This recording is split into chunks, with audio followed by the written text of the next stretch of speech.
Without realizing it, every day you are unconsciously putting your life on the line. Every time you walk down a street, get in a car, or simply sit in your room, there's a chance for the worst to happen. But statistically speaking, it's rather improbable for your life to just end going about your day. But the chance is still there. The more you do, the more risks you take, the higher the chance of something bad happening to you is. People are afraid of things because of this associated risk, especially activities that feel more adrenaline. Think skydiving, climbing a mountain, or riding a roller coaster. All of these activities are things that people tend to not do out of fear of the worst happening. But for people who enjoy these things, their responses can generally be traced back to the same thing. It brings them joy, and the rush they get is unparalleled. It makes them feel alive. Because isn't that what life is about? Chasing highs and new experiences and engaging in things you're interested in to reach new peaks. But for some people, this peak and this high can only be achieved by pursuing the thing they are most passionate about. Which brings me to Chigiri Hiyoma, the former genius with the glass leg. For the first 7 episodes of Blue Lock, Chigiri essentially does nothing. He refuses to disclose his weapon and generally refuses to participate. It isn't until episode 5 that it's revealed to us Chigiri sustained an injury, a right ACL tear. If you play sports or know anything really about injuries, this is probably one of, if not the worst ones you can receive, with the potential to keep you off the field forever. As an athlete, it's horrifying to even think about, much less face head on. And what's presented in Shigiri is a young boy who can't live being haunted by this fear anymore. He's looking for a reason to quit soccer, to give up on his dreams and move on with his life. Or at least that's what he thinks he wants. It's pretty undeniable that given what was shown from the start, that was never really the case. The fact Chigiri is awake watching film like Isagi tells us that his goal did something for him. It replanted the seed in his head, reminding him of the satisfaction of scoring a goal like that. And it's the first piece of bringing Chigiri back to what he subconsciously knows is the only thing that will ever bring him that level of pleasure and joy.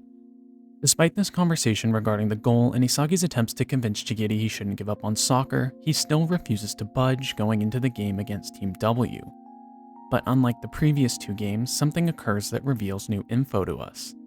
The Wanima brothers played on the same team as Chigiri. When they realize it's him, they begin to taunt him, saying that if he runs again, his glass leg will shatter. Isagi attempts once again to confront Chigiri, telling him that his past no longer matters. For Isagi, this isn't something he's saying because he wants Chigiri to move on.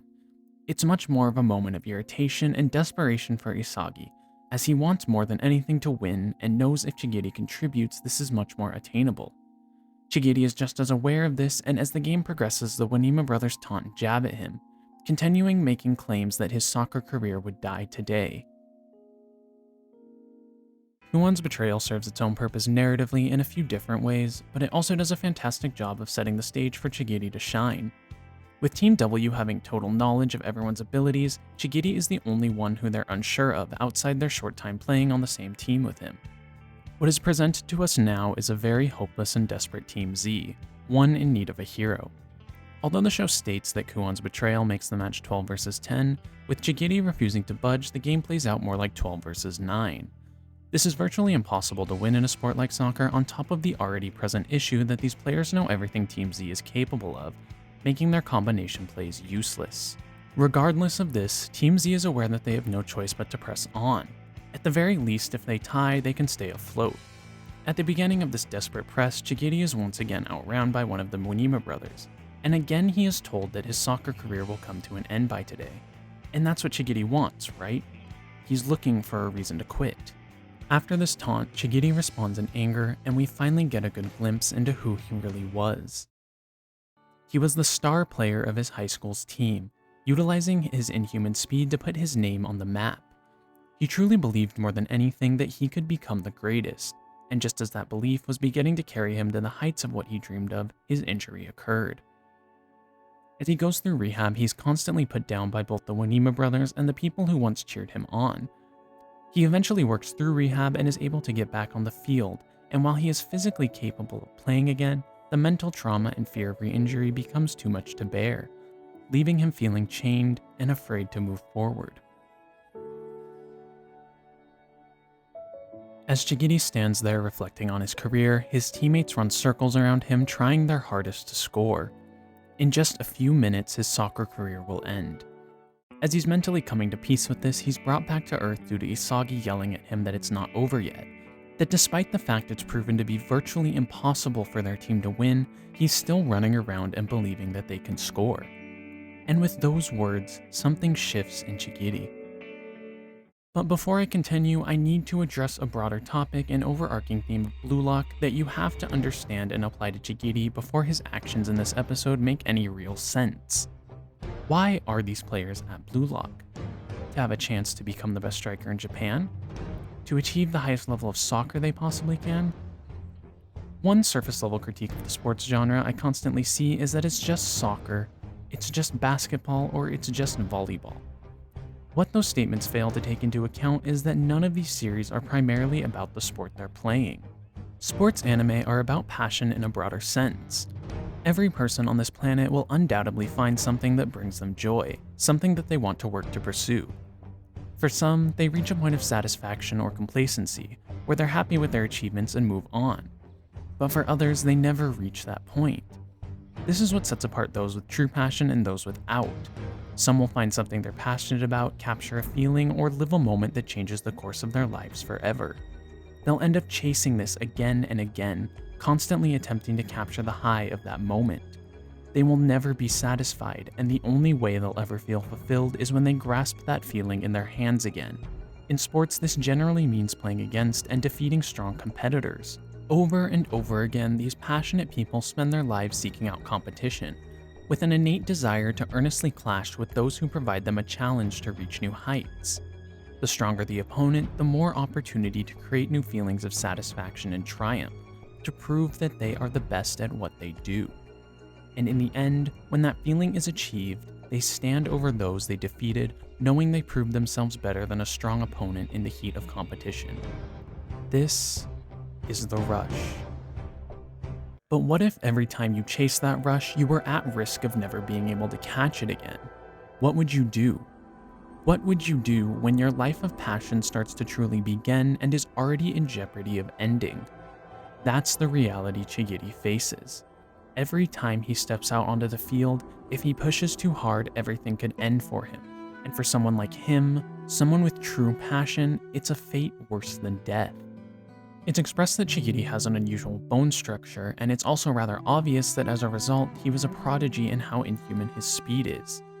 Due to this, the risk of being injured again and permanently unable to play is more likely and has a much larger backlash than I feel some people might realize. It's not just that Chigiri won't be able to play soccer again. It's that soccer provides him a feeling that he cannot ever capture doing anything else. In response to this risk of never playing again, Chigiri feels a fear that he cannot suppress, and as a result, he can no longer chase after the feelings he once had. Soccer is who he is, and if he can no longer play soccer, then who really is he? This fear of losing the thing that defines him, defines his life, and defines his happiness, leaves him nothing but a fearful former genius with a glass leg that could shatter at any moment. Chigiri stands there and watches Isagi desperately and pathetically try to score. As the ball comes to Chigiri, Isagi yells at him once more, but this time it's more clear than any that Isagi could care less if he starts playing. If he's going to act like a hindrance, Isagi is going to treat him like one, going as far as to push him to the ground to physically move him out of his way. Isagi goes from bravely trying to coordinate his team to abandoning all common sense and pursuing an unrealistic tunnel vision notion that he can and will score. And despite once again trying to convince himself he can put an end to his soccer career, finally giving up on the dreams he had of playing, Chigiri begins to empathize with Isagi. It's not so much that Chigiri sees himself in Isagi, but rather he's reminded of the aspirations and feelings of wanting to be the best, the pursuit of the thing he cares about the most.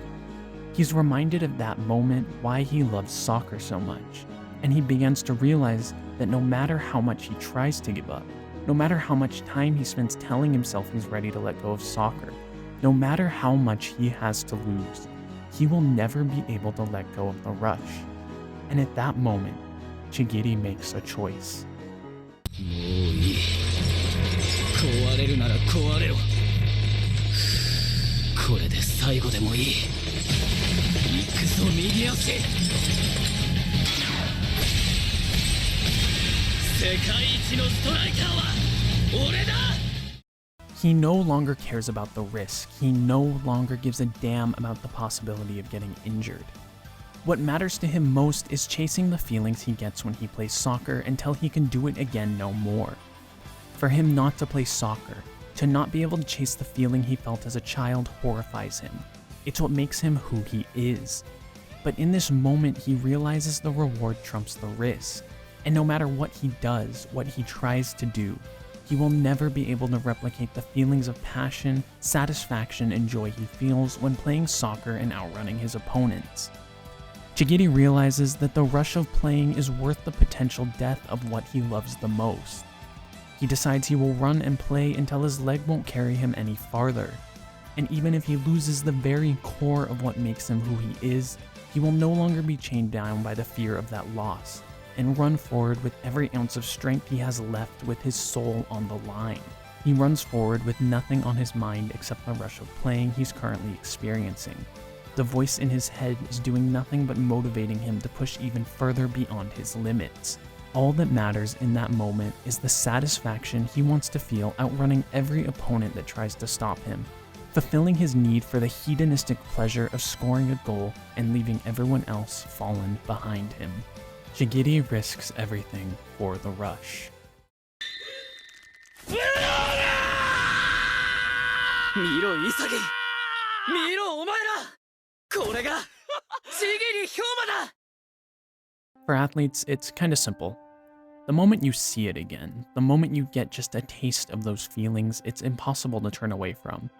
The rush of playing is like a drug for people who spend their whole lives chasing the things they're passionate about. In high school, I rode the bench on my school's varsity basketball team, a sport I have little to no care for.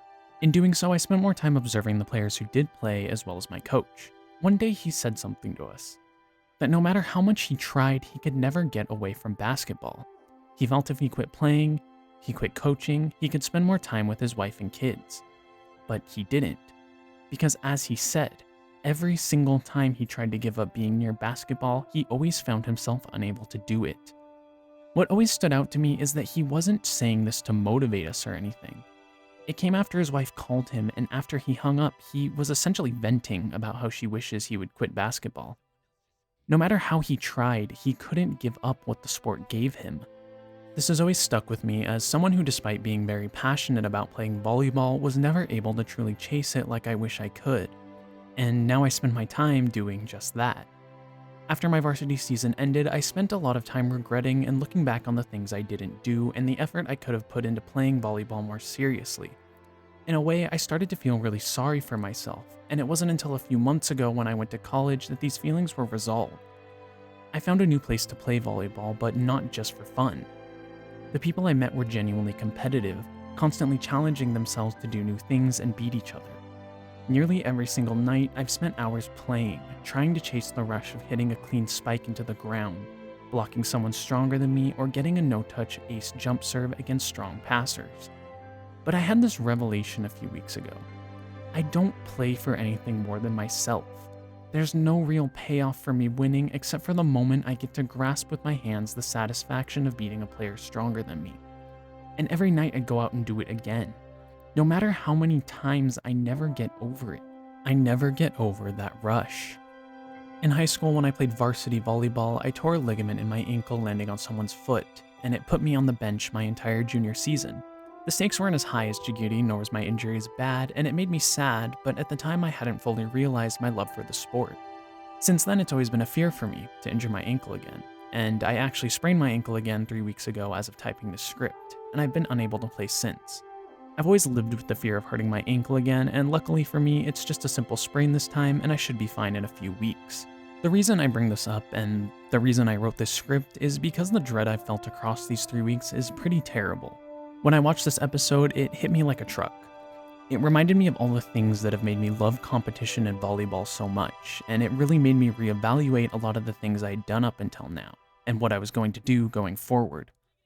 The script has sort of grown with me, actually. As of now, I'm typing and recording this a month and a half into my recovery, And for the first time in over a month, the other night, I went out despite the fact I'm not fully better.